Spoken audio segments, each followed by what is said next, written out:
And talking about self-sufficiency in food, at least 450,000 hectares of rice farm has been washed away by flood in Kebbi, the main rice growing state in the country. An estimate of the grain destruction is put at 25% of the previously projected national output of 8 million tons. And the damage could be worse as part of Kano, Enugu, Jigawa and Nasarawa have also been affected. This development does not only threaten food security, but also questions the impact of the federal government's interventions in rice production through the central bank's anchor borrower scheme. Joining me now to look at this is the chairman and chief executive officer of Okun Rice, Dr. Biodun Onolaja. Thank you very much, Dr. Onolaja, for joining us on the program. Thank you very much. Well, you are a rice farmer that has, you've experienced flooding, in doing your business. What was the experience like, and how were you able to come out of it? How were you able to recover? Yeah, to God be the glory. We are trying to come out of it, not fully. But when we were in Kogi State, we experienced it during the 2018 flood disaster, when we were doing the anchor program. The flood was so much that it crossed across to Kwara State and affected us seriously. Even when we approached the Nigerian Agricultural Insurance Company for damages, everything like that, they couldn't do anything on that one. So an herdsman too came, attacked us through God, through the federal government, through the vice president, Professor Yemi Oshibajo. We were able to move to Ogun River Basin, where we are now presently, in Ogun State and Lagos State. All right. Now, the flood mainly in Kebbi and other parts of the country has been projected to, lead to some kind of a food shortage in the country because other crops, have also been affected. To what extent can the impact of this flood affect Nigeria's total rice production? Yeah, it's going to affect us drastically this year. But the only option we have now is for us to go back to the farm after the flood to start replanting. That is for the people in the northern part of the country that are experiencing flood now. But we in the south and southern region of the country now, we've not been experiencing flood. The rain has been ceased. We planted rice since June, July now. There was nothing to show about for it. So now that the rain has started again now, so what we are trying to do now is to go back to the farm and replant so we can have enough food by the end of the year. Well, do you think that whatever rice you're able to produce from this end, it would be sufficient enough It won't be sufficient. The only thing federal government can do for us now is to open the grain reserve and receive some grains for us. I won't say that they should open the border now, it's going to affect us. I won't say that the federal government should open for importation of rice. It will affect us, it will affect the farmers, it will affect the rice processor too. Now, we're talking about the border opening now. Well, since the border has been closed, yes, it's assumed that smuggling of this commodity rice has been curbed. But, there are indications that some people still, bring in this commodity one way or the other. Yeah. The only appeal we have right now, because, we are moving towards the Christmas season now, for the customs and the security agencies to help us monitor the border very well. So in order for us not to experience what we experienced 2 years ago during the influx of imported rice to the country that really affected us, we, the homegrown rice people. Right. Okay, now we've seen a lot of government interventions to the agricultural sector, particularly rice, production. And just yesterday, of course, we heard the central bank governor canvassing and asking the banks to increase their lending to this sector to 10% from 4%, yes. So what's your take on that, and how would it support rice farmers, like you, especially in dealing with the flood issue? Yeah, it was a good development. If our commercial banks can do that, one thing is for the central bank to tell them, to compel them to do it, but another thing for them to be able to do it.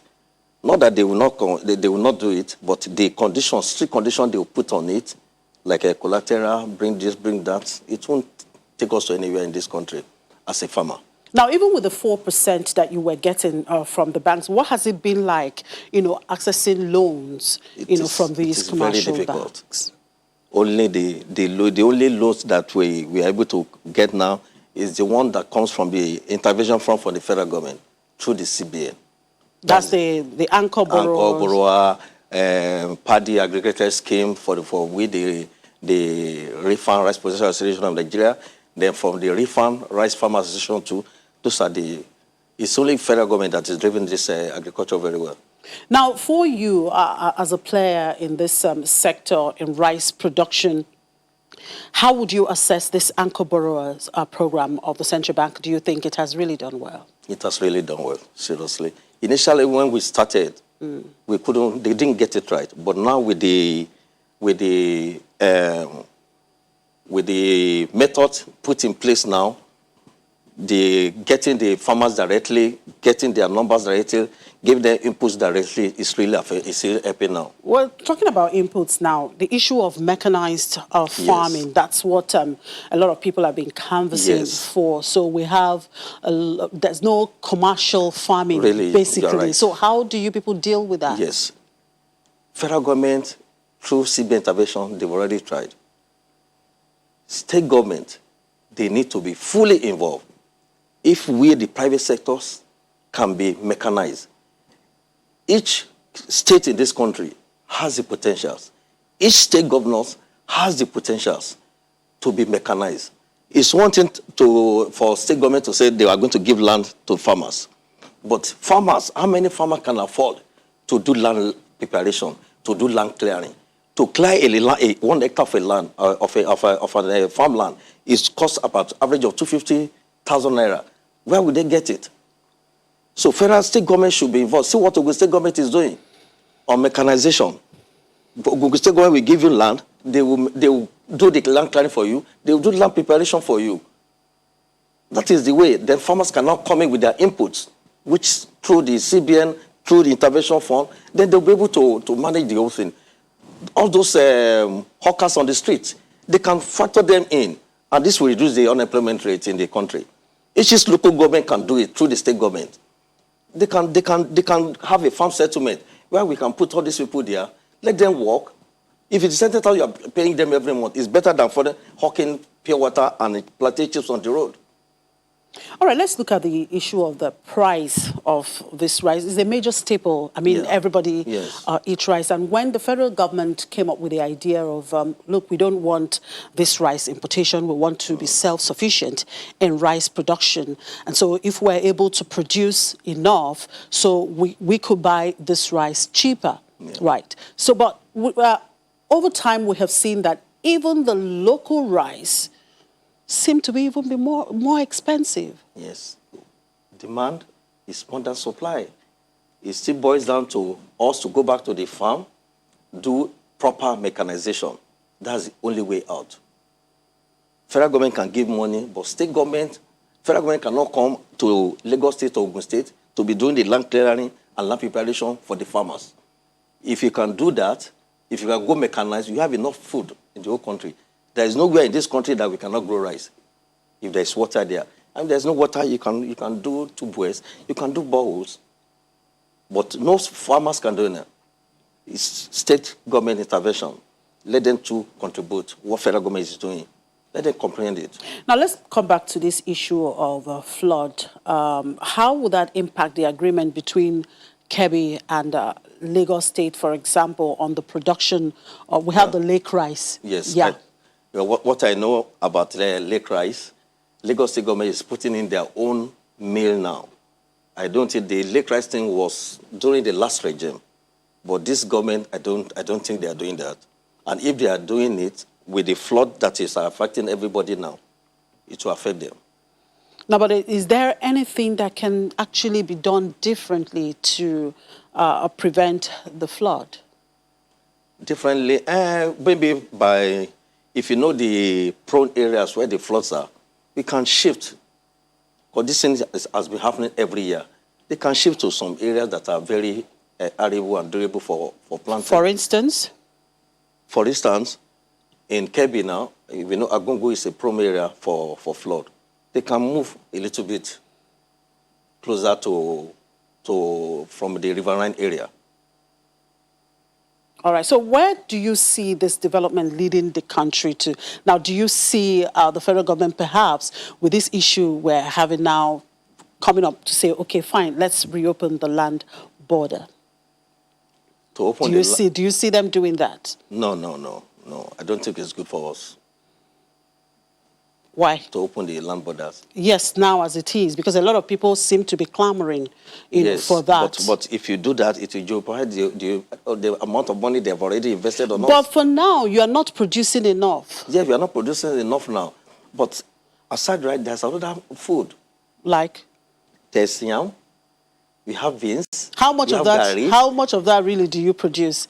I mean, everybody eats rice. But you talked about we're approaching the Christmas season now. Yes. I mean, during this season, nobody talks about yam. Everybody talks about rice. Yes. So if we're not producing enough, so what substitute do we have?